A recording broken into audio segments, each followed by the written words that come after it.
কাদের এই সার্ভিসে আসার কথা একদম ভাবা উচিত নয়। অন্তত আপনি আপনার অভিজ্ঞতায় কি বলবেন? আমি প্রচুর মানুষকে দেখি, প্রচুর মানুষকে যারা ভীষণ ইনডিসাইসিভ, মানে সিদ্ধান্ত নিতে পারেন না। এবং আমি অনেক বড় মানুষও বলছি, 40 বছর, 50 বছর, 55 বছর, 60 বছর, কিছুতেই কোনো সিদ্ধান্ত নিতে পারেন না। 50 জনকে জিজ্ঞেস করতে হয় তাদেরকে। কারোর সঙ্গে কথা বলে, বন্ধুদের সঙ্গে আলোচনা করে, পরিবারের সঙ্গে আলোচনা করে কোনো সিদ্ধান্ত নেওয়াটা অন্যায় কিছু নয়, বরং ভালোই। পাঁচটা মাথা একত্রিত হলে তো একটা ভালো সিদ্ধান্তই আসে। হুম। কিন্তু মনে রাখতে হবে, এই চাকরি কিন্তু তোমাকে, ইভেন অফিসে বসেও যদি চাকরি করো, sometimes you have to take a decision suddenly and on your own. কাউকে তুমি জিজ্ঞেস করতে পারবে না। এমনকি জিজ্ঞেস যদি করতে চাও, তখন সে বলবে তুমি যা ভালো বোঝো সেটাই করো। আমি দুটো তিনটে জায়গা বলছি। একটা জায়গা তো ডেফিনেটলি রাস্তায় দাঁড়িয়ে ল অ্যান্ড অর্ডার। তুমি একদম। বললাম যে লাঠি চালাবে, চালাবে না ইত্যাদি, এটা একটা গেল। আচ্ছা, সেকেন্ড এসে অফিসে বসে, অফিসে বসে তুমি এমন একটা সিদ্ধান্ত তোমাকে নিতে হবে হয়তো, যে সিদ্ধান্তের জন্য গভর্নমেন্ট মে বি এম্বারাসড। আবার যদি না নাও, তাহলে হিউজ নাম্বার অফ পিপল, তাদের কিন্তু একটা ক্ষতি হবে। এইবার তুমি কি করবে? তুমি যখনই এটা নিয়ে কারোর সঙ্গে কথা বলতে যাবে, ওই আধ ঘন্টা 1 ঘন্টার মধ্যে প্রত্যেকে বলবে, না শোন না, তুই যেটা ভালো বুঝিস সেটাই কর, কারণ তোরও তো ফ্যামিলি আছে, তোরও তো পোস্টিং আছে ইত্যাদি। আবার তোকে থাকতেও হবে এখানে, লোকজনও আছে চারদিকে, তোর দিকে আঙুল তুলবে, মিডিয়া তোর দিকে আঙুল তুলবে, অতএব তোকেই ডিসিশন নিতে হবে।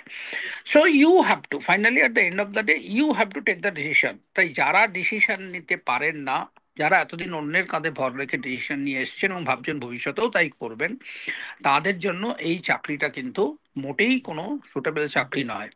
থার্ড হচ্ছে, এই চাকরিতে কিন্তু আপনি খুব সহজে অনেক কিছু লাভ করতে পারেন। সমস্যাটা হচ্ছে, যখনই খুব সহজে অনেক কিছু লাভ করবেন, তখনই কিন্তু অনেক কিছু লসও হতে থাকবে। এবং প্রথম প্রথম সেটা বোঝা যায় না, তখন লাভের জিনিসটাই সামনে বড় হয়ে আসে। কিন্তু পরে যখন বোঝা যায় যে ক্ষতিটা কি হলো, সেটাতে দেখা যায় যে অনেক বড় ক্ষতি হয়ে গেল। ফর এক্সাম্পল, ধরুন একজন পুলিশ অফিসার প্রথম প্রথম ভাবছেন যে একটা অনৈতিকভাবে অর্থ রোজগার করছেন, খুব ভালো লাগছে তার। আস্তে আস্তে টাকা বাড়ছে, সম্পত্তি বাড়ছে, বেআইনি সম্পত্তি বাড়ছে ইত্যাদি। হঠাৎ করে একদিন আবিষ্কার করলেন যে তাঁরই পরিবারের তার ছেলে তার বাবাকে বলছে, তুমি কেন আমাকে 60,000 টাকা দিয়ে বা 6 লাখ টাকা দিয়ে মেডিকেলে ভর্তি করতে পারবে না? তোমার তো অর্ধেক টাকাই 2 নম্বরই। তখন যদি, ইফ হি থিঙ্কস যে হোয়াট হি লস্ট, এটা কিন্তু বিরাট। এবং মুশকিল হচ্ছে যে এইটা কিন্তু তখন আর গেইন ব্যাক করা যায় না। একদম। ছেলের চোখে ছোট হয়ে যাওয়া, বউয়ের চোখে ছোট হয়ে যাওয়া, ফ্যামিলির চোখে ছোট হয়ে যাওয়া, এইটাকে কিন্তু কোটি কোটি টাকা দিয়েও কিন্তু ফেরত আনা যায় না। এটা শুধু আমি বললাম একটা অর্থনৈতিক ব্যাপার আছে, এছাড়া রাজনৈতিক কারণ আছে, এছাড়া অনৈতিক আরো অনেক অনেক কারণ থাকতে পারে। এই জায়গাগুলোর অ্যাক্সেস কিন্তু এই চাকরিতে খুব সহজ। কিন্তু এই জায়গাগুলোর সঙ্গে অ্যাসোসিয়েটেড লস, আমি বলবো, সেটাও কিন্তু ভীষণ ভীষণ রকমের বেশি। এবং তার থেকে যে হতাশা আসবে, সেটা কিন্তু খুব মারাত্মক।